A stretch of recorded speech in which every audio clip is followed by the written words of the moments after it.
ешкім баспайды. Жақын адамдарды жоғотып, жан дүйнөм жанчылып, жашоого болгон сүйүүм жоголуп, кайдыгер жашоону өткөрүп жатам. Ушул тупиктен кантип чыгам? Сиздин жакын адамыңыз жоголгон жок. Ал тегереңиз да, ал өлүп калды деп атасыз да. Кыз турмушка чыгып кетти. Башка кызматка өттү. Тирүү эле го. Ошондо деле кошок кошкон го. Анысы кандай? Сиз жок дебеңиз. Эгер ыйлап, эскирип, мында эстеп, кайра эле ыйлап, кайгыра берсеңиз, аркасына жамандык келет. Тетирсинчи ойлоңуз. Ал бир ааламга кетиптир. Бир керемет күч болуптур. Ааламдан коштоп колдоп жүрүптүр деп. Анан бир кыры сизди кандайдыр бир боштондукка чыгарды. Сизди бир кандай кайрап курчутту.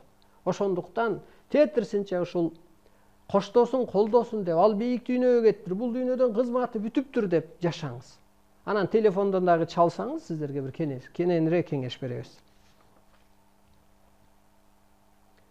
Эрим талак бербеди деп 10 жылдан бери турмушка чыкпай жүрөт. Ушул туурабы? Анын күйөөсү аял алып, балалуу болуп жашап атат. Ал жан дүйнөнүн эле жардылыгы.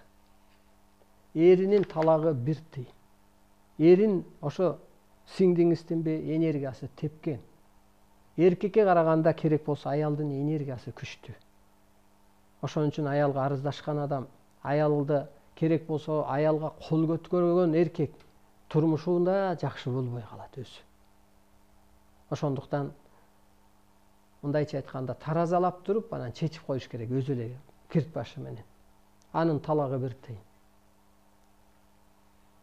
Көктөн буйрулган, кайыптан буйрулган нике бузулдубу? Бузулду. Ал аял алып алдыбы? Оокатын кылганга жол ачык. Адам өзүн тааныш үчүн эмне кылыш керек? Өзүбүздү кантип оңдойбуз? Абдан жакшы суроо экен. Ошондой эми адам өзүн кантип тааныш керек дегенде, мына жандан адам жаралып атпайбы? Тан. Сиз ошо жан деген бул чоң энергия, чоң арбай. Ошо арбаймын деп, ааламмын деп, эгер жаным асмандан келбесе бул дүйнөдө мен жок болмокмун деп, таным ошон үчүн кызматка келди деп жашасаңыз, ошондо өзүңүздү тааныган болосуз. Мен күйөөмдүн 5-чи аялымын. Өзүм коркуп, ишенбей жашайм. Таштап кетет деген ой менен балалуу боло албай жүрөм. Сиз туура сүйлөп жатасыз дейт. Карачы. 5-чи болуп неге кор болдуңуз? Мисалга, периште келип пендеге тиейин деп жашабайт. Ал старый психология. Ошондоңуздарды тыштаңыздар. Учурчак менен жашаңыз. Мына түшүндүрө алганыбызга эле мен ыраазымын. Мына кээ бир адамдар айтат, чалат экен ошо кыздарга. Ошо сиздин эфирден кийин биз үй бүлөбүз менен намазды тыштап койдук деп. Сен кутулуп кеттиң.